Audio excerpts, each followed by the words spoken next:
es la esporulación? La esporulación es un método de reproducción a nivel celular, el cual se completa por la reproducción asexual. Las esporas son células que se forman en órganos especiales llamados esporangios.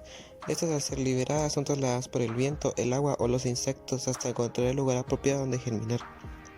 Este tipo de reproducción es característico de los musgos y helechos. ¿En qué consiste? Este proceso de reproducción consiste en la división del núcleo en diferentes partes, las cuales se rodean por el citoplasma, y de esta forma se produce la conformación de esporas.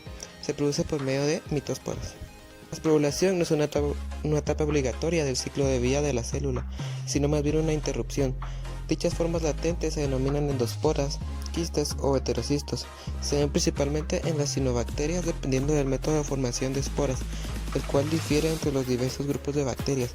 Algunas plantas primitivas pertenecientes al grupo de las criptógamas se producen también mediante esporas, por ejemplo los musgos y los helechos. Etapas de la esporulación. La esporulación se puede dividir en varias etapas. En la bacteria Bacillus subtilis, todo el proceso de esporulación tarda 8 horas en completarse, desde la etapa 0 hasta la etapa 7. Etapa 0. Condiciones normales. La célula bacteriana se encuentra en su forma vegetativa, la normal. Etapa 1. Etapa de formación de filamentos axiales. En esta etapa el cromosoma bacteriano se replica y se extiende formando un filamento axial. Estos filamentos axiales de material genético se encuentran unidos a la membrana citoplásmica a través del mesosoma. La célula se alarga y utiliza su reserva alimenticia para la formación de la espora. Etapa 2. Formación de la preespora.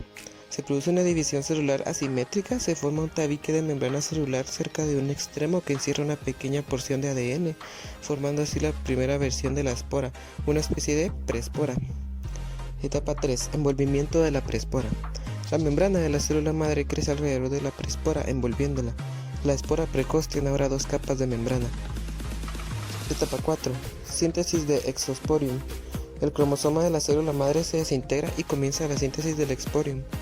A continuación, la preespora comienza a formar una corteza primordial entre las 2 membranas que las rodean. Finalmente, la célula se deshidrata. Etapa 5. Síntesis de peptidoglicano. La preespora produce una corteza de peptidoglicano entre su membrana original y la membrana de la célula madre. Etapa 6.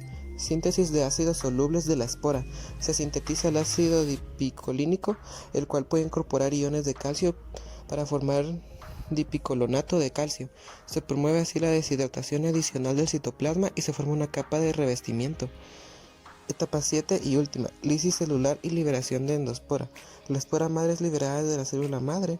La endospora, al ser una estructura biológica de resistencia, puede permanecer inactiva durante años cuando las condiciones sean favorables. Cada endospora germinará para dar lugar a una célula vegetativa. Las esporas de los hongos.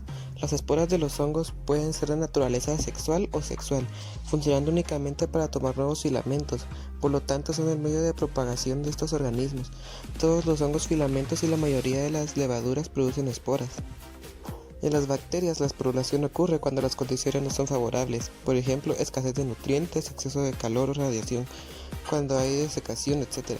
Muchas bacterias pueden producir esporas para mejorar su supervivencia en condiciones adversas. Algunos de los ejemplos son plantas, bacterias y hongos. La gemación se produce por división celular. Mientras el nuevo organismo crece, se mantiene unido a su progenitor hasta que alcanza la madurez y se separa. Es importante mencionar que el progenitor y el nuevo ejemplar comparten el código genético, ya que el primero se lo transmite al segundo.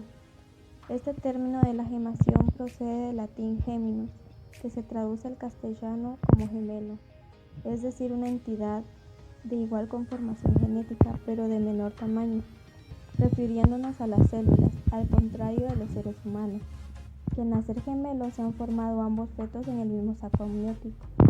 La gemación se basa más en los procesos y cambios que suceden en una célula, para que de la misma nazca lo que es un gemelo, como la misma carga genética, pero desigual.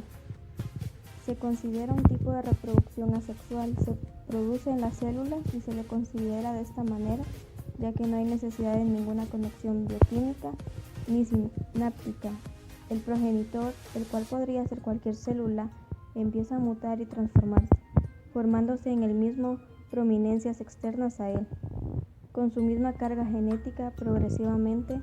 Cuando estas prominencias crezcan y se desarrollen, pueden separarse del progenitor para reproducir nuevos seres por sí mismos o quedarse apegados al mismo para crear una pequeña acumulación o agrupación. Las gemaciones se pueden encontrar en muchos lados, solo que muy pocas veces se sabe identificarlas de manera adecuada. Varios ejemplos de gemación son los siguientes: los cactus, corales marinas, esponjas de mar. La mayoría de los gusanos nacen de lo que es un proceso de gemación, las medusas y las hidras.